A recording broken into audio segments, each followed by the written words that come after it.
एक लड़की सुनसान सीट पर अकेली बैठी थी। शाम का समय था, रात होने वाली थी। वह लड़की अपनी सीट पर अकेली बैठी हुई थोड़ा बहुत नींद के कारण झुक रही थी तो कभी उठ रही थी। उस लड़की को देखकर ऐसा मालूम हो रहा था कि वह अकेले सफर कर रही हो, मतलब उसके साथ कोई भी और आने जाने वाले लोग नहीं थे। इतने में वहां उस ट्रेन की बोगी में टीटी आ गया टिकट चेक करने के लिए। जैसे ही टिकट चेक करने वाले को उस लड़की ने देखा तो वह लड़की अचानक से घबरा गई और उसकी नींद भी टूट गई। वह लड़की जैसे ही टीटी को अपने पास आती देख रही थी वैसे वैसे ही घबराना शुरू कर रही थी। मुझे देखकर यह मालूम हो रहा था कि उस लड़की के पास टिकट तो बिल्कुल भी नहीं होगा। इसी कारण से वह लड़की टिकट चेक करने वाले को देखकर ऐसे कांप रही थी जैसे उसके पास टिकट ही ना हो। जैसे ही टिकट चेक करने वाला उस लड़की से पूछता है कि टिकट दिखाओ, तभी वह लड़की गुमसुम और मधुर आवाज में कहती है कि मेरे पास टिकट नहीं है, मुझे बहुत ज़रूरी काम है, मेरी माँ की मृत्यु हो गई है। इसी काम से मैं शहर से गांव जा रही हूँ। मैं जल्दबाजी में घर से पैसे भी लाना भूल गई, इस कारण से मैं टिकट भी नहीं ले पाई। सुबह टिकट चेक करने वाले कहते हैं कि अगर आपके पास टिकट नहीं है तो आपको 300 रुपये का फाइन देना होगा। यह देखकर लड़की के होश उड़ गए और उसकी आंखों से आंसू बहने जैसे लग रहे थे। मतलब ऐसा मालूम हो रहा था कि वह लड़की कुछ देर में रो देती। फिर उसके बाद वह लड़की टिकट चेक करने वालों को समझाते हुए कहती है कि मेरे पास टिकट नहीं है और पैसे भी नहीं है। अगर मेरे पास पैसे रहते तो मैं टिकट ज़रूर कटा लेती। मैं किसी मजबूरी के कारण अपने गांव जा रही हूँ, इसी कारण से मैं टिकट नहीं ले पाई। वह किसी तरह से टिकट चेक करने वाले को समझाकर भेज देती है। टिकट चेक करने वाले को भी उस पर दया आ जाती है और वह पूरा सफ़र तय करने तक का टिकट भी फ्री में उसे दे देता है। वहाँ पास में बैठ ऊपर वाली सीट में ये सब नज़ारा मैं देख रहा था। जब मैंने उस लड़की को देखा तो वह लड़की सोने ही वाली थी और अपनी चादर उठाकर सोने के लिए अपने शरीर पर ओढ़ ली थी। थोड़ी देर बीत जाने के बाद उस लड़की को शायद नींद नहीं आ रही थी। फिर मैं नीचे उतरा वॉशरूम जाने के लिए तो उस लड़की से मैंने पूछ ही लिया। मैंने उस लड़की से पूछा कि आपके पास बिल्कुल भी पैसे नहीं है। वह लड़की घबराई और कहती है कि मैं जल्दबाजी में घर से निकल गई हूँ, जिस कारण से मैं पैसे लाना भूल गई हूँ।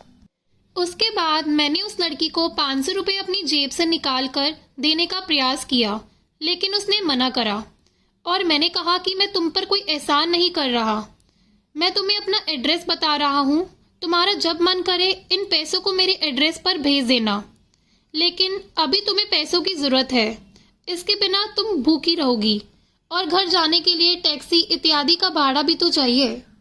इतना सुनते ही और मेरे मनाने के बाद वह लड़की पैसे ले लेती है और कहती है मैं घर जाकर पैसे का इंतज़ाम करके आपके एड्रेस में भेज दूंगी। वह लड़की फिर सो जाती है। लड़की का सफ़र सुबह 2 बजे पूरा हो जाता है और लड़की उस ट्रेन से उतर जाती है। उसके बाद जब मैं नींद से जागा तो देखा कि वह लड़की अपनी सीट पर उपलब्ध नहीं है। फिर मैंने उस लड़की के बारे में ज़्यादा नहीं सोचा और अपने काम से काम रखा और मैं सो गया। उसके बाद करीब करीब 1 साल बीत जाने के बाद मैंने जिस पते पर उसे पैसे भेजने के लिए एड्रेस दिया था, उस पते पर एक चिट्ठी आती है। वह चिट्ठी उसी लड़की के द्वारा भेजी गई थी, जिसमें लड़की ने चिट्ठी में लिखा था कि मेरे प्यारे हमसफ़र और मेरे अजनबी हमसफ़र, आपके ही कारण मेरा सफ़र सुहाना हुआ था। अब मैं आपका कर्ज उतारना चाहती हूँ, लेकिन पैसे भेजकर मैं आपका कर्ज नहीं उतार सकती। ऐसे में मेरी ख्वाहिश है कि मैं आपसे एक बार मिलकर आपका शुक्रिया अदा करूं। साथ ही साथ उसे चिट्ठी पर नीचे मिलने की जगह के बारे में तथा समय के बारे में भी बताया गया था। यह देख मुझसे रहा नहीं गया।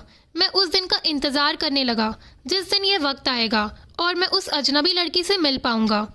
आपको बता दे कि वह अजनबी लड़की मुझसे मिलने के लिए इतना बेकरार क्यों थी मुझे भी नहीं पता था, लेकिन जब से मैंने उसकी मदद की थी मैं हमेशा सोचता रहता था कि कहीं वह लड़की भूल तो नहीं गई मेरा शुक्रिया अदा करना।